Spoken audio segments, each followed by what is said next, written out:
What's going on with it, world? Back again, man. I said I was gonna do this hip hop video, and man, of my word. So, listen, man. I ain't gonna hold you guys too long. Let's talk about hip hop in its purest form, the evolution of hip hop. So, Karis One always say, rap is what you do. Hip hop is how you live. From the way you wear your hat, how you dress, your style, the culture, man. It's hip hop. People been rapping for a long time, especially in in black culture, man. We've been rapping for years, man. From bebop, you go back all way back. Man, with Jazz Brothers was sitting on the corner, they'd be rapping. That was the way they was talking. You know what I mean? They would talk. Look at Ali, Dolomite, whoever he got his style from. That guy, the guy, I guess the guy homeless guy gave him that style. But they was rapping.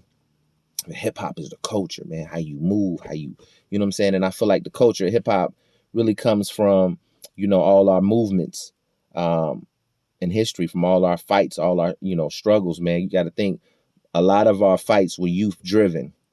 So, you know, a lot of the youth was, with the Sons of Malcolm. You seen what happened with the the Panthers with Sons of Malcolm, which was the Panthers, and they were young. So after that, man, they neutralized the community. They brought in drugs, and they tried to neutralize and prevent a new black messiah. So when they did that, the hood was all messed up. So a lot of our people fell victim to, being on drugs. The young people was hustling, but it was one thing that rose from that crazy era as well, which was hip hop as a culture, right? Because just like right now during this pandemic, you see we have with the verses, and you see during this crazy time, but verses is giving people that excitement, that energy, something that people can look forward to. That's what hip hop was. That's what hip hop was back then. So, I mean, when you think about hip hop, man, for me, I feel like, especially in the '80s, it was an excitement. They was like superheroes to us to see these guys, to see Karis One, to see Big Daddy Kane, L Cool J. These records was huge. It was exciting to us. You know what I mean? And I remember, I remember when my brother came home and he played "I Ain't the One" by Ice Cube, NWA's record, and that blew our minds. Just stuff like that blew our minds. To hear these rap records, it was like, whoa. I remember we tripped out. We heard the Beastie Boys. We're like, what? White boys rapping? You know what I'm saying? It was just stuff like that, man. So, you know, watching hip hop during my life, man, and it really got me through a lot of tough times. You know what I'm saying? Because when you young, man, you come from nothing, man. It's like, you know what I mean? You need something. You need something that inspires you, something to look forward to. And I know a lot of people have their own opinions of hip hop, but this is just my thoughts. This is just my thoughts. But I know, like, thinking about how it came to be, everything was like came from the projects where people was just throwing parties, and the DJs who had the best sound system, and he would cut the records, and and people would break dance on the break beat. You know what I mean? The DJ would loop that break, the break in the beat, and there would be break dancers. And the MCs, which was the master of the ceremonies, would come in and pretty much brag about the DJ. But then, of course, you know how we get down. You want to let people know he nice too. He do his thing too. So then that kind of evolved like that. And then once it hit from different cities to different cities and state to state, and people, we got wind to it, and everybody was like, "Oh man, it just took off." So for a little cat like me from Dayton, Ohio, I'm from the land of the funk. I'm from Ohio players. Roger Tribe and the Zap. You know what I'm saying? Lakeside Slave. Being from Ohio and then being from Dayton, the land of the funk. I mean, it was like woo. You know what I mean? It was something for us. So, and then on top of that, when a lot of the artists, they start dropping that knowledge, Because you gotta think, man, hip hop, especially late 80s, early 90s, man, they had everybody thought they was black. There was a group called Young Black Teenagers, and none of them was black. It was a white group called Young Black Teenagers. That's true. But you had everybody wearing an African medallion. I mean, because everybody wanted, like, hip hop is universal. It's from the hood, but it let people know what was going on. Like, because if you want to know what's going on in our communities, all you had to really do is listen to hip hop. Listen to what we listen to, and you would know. So people, people are intrigued by, like, it's the underdog story. Like, people are intrigued, like, how we still survived with everybody throwing the system throwing the kitchen table at us.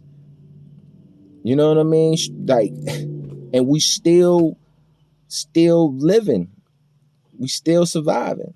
And that's what hip hop is. So, for me, I like, all of that inspired me. Like I said, they was my superheroes, man, from the KRS-One, Big Daddy Kane, Rakim, Slick Rick, Kool G Rap, LL Cool J, Ice Cube, NWA, Public Enemy, man, Tupac, Biggie, Jay-Z, Nas, list goes on. And then I have my own personal favorites like CL Smooth, like about the album that made me want to start rapping. Man, it was December 2nd, 1994. I never forget it. I bought the Main Event album at 14K here in Dayton, Ohio. And I played that record, man. I bought the record because, first I was a fan of Pete Rock and CL Smooth because I loved the Troy record. That's one of the most classic records. But then when I bought the second album, it was like, my God, man. It was a record called Searching on there, and I played that record. You couldn't do repeat. It was a tape. So I had to rewind it. Kept rewinding it. And I didn't want to break it. I didn't want to break my tape because, that little money was a lot for a little 13-year-old, you know what I'm saying? But that album made me feel like I could, I wanted to rap. There was so many records that was inspiring, but back then rap was intimidating. Like, to be nice, that was intimidating. Like, yo, you got to be smart to rap. Like, nobody really wanted to step up like that and just be on some MC type stuff. But when that album came out, it touched something in me that made me say, man, I really want to create something that make people feel like this. Because that album was so, man, that album did the album touch me, man. That was a dope album. And then, that was 94. I didn't really start getting into it heavy until like 98. You got to work on your game because, like I said, you couldn't just step out there. It was like boxing. You can't just, you can like boxing all you want, but you don't just step in that ring. You don't get your head flu. You know what I mean? They're gonna fly your head. So, but again, man, hip hop is the people, man. It's the culture of hip hop is you. It's us. It's me. I'm hip hop. You know what I'm saying? Rap is what you do. Like right now, it's a lot of rap going on, but the culture of hip hop, they kind of drained it because, like I said again, that fear of that Black Messiah, a lot of the rappers, man, was starting to, get those messages out. You know what I'm saying? And they start speaking that knowledge of self, and it started making people feel good. I mean, when you had when you had people talking about they was young black teenagers and they wasn't even black, you start to see the impact, right? So once that happened, of course they're gonna start, just like with the news. When you see the news, when something happened, they gotta grab the most craziest person to do that interview to represent, because they want to treat us all like one big person, one black person, right? So that's what they do. And it's no knock, you know what I'm saying? I know people got to get their bag. They got to do what they got to do. They doing what they think is right. But I'm just saying, when it comes to this culture of hip hop, when it comes to this hip hop, man, this was our movement. After the civil rights, after they killed Malcolm, after they killed Martin, I mean, this was another movement. After they destroyed the Panthers and try to put them up on all these Trump charges, because it was the youth driven. It was youth driven. Most all our movements were youth driven. So they got to get the minds of the young people. So when they seen hip hop, because at first it was like, oh, it's a fad. It ain't gonna last. It's just a bunch of noise. But then they start seeing how big it was, how influential it was.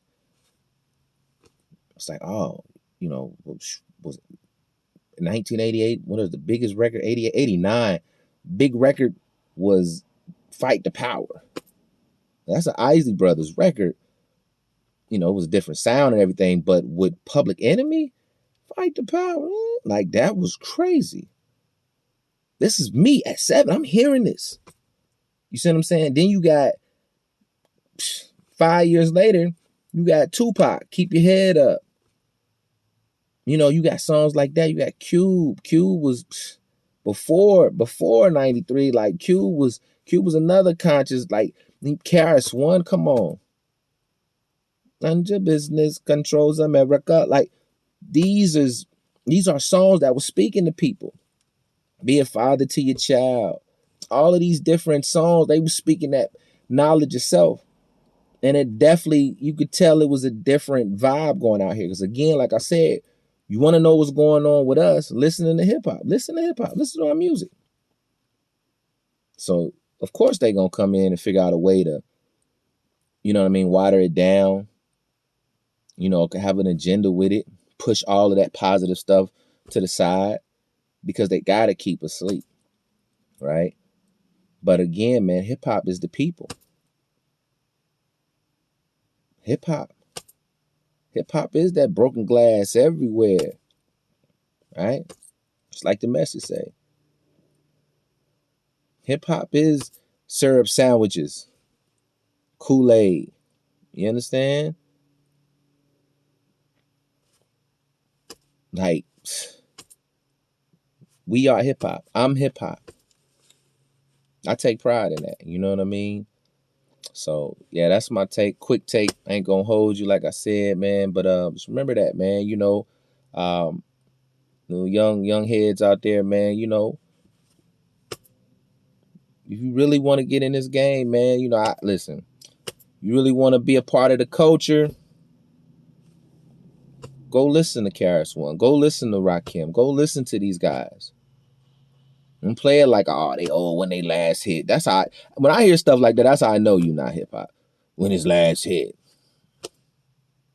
We didn't care about man, we didn't care how much somebody sold.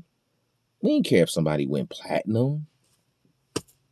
Man, the community was, the black community back then, man, we was just so it was exciting to us. It was exciting to us to see somebody that looked like our cousin, looked like our neighbor.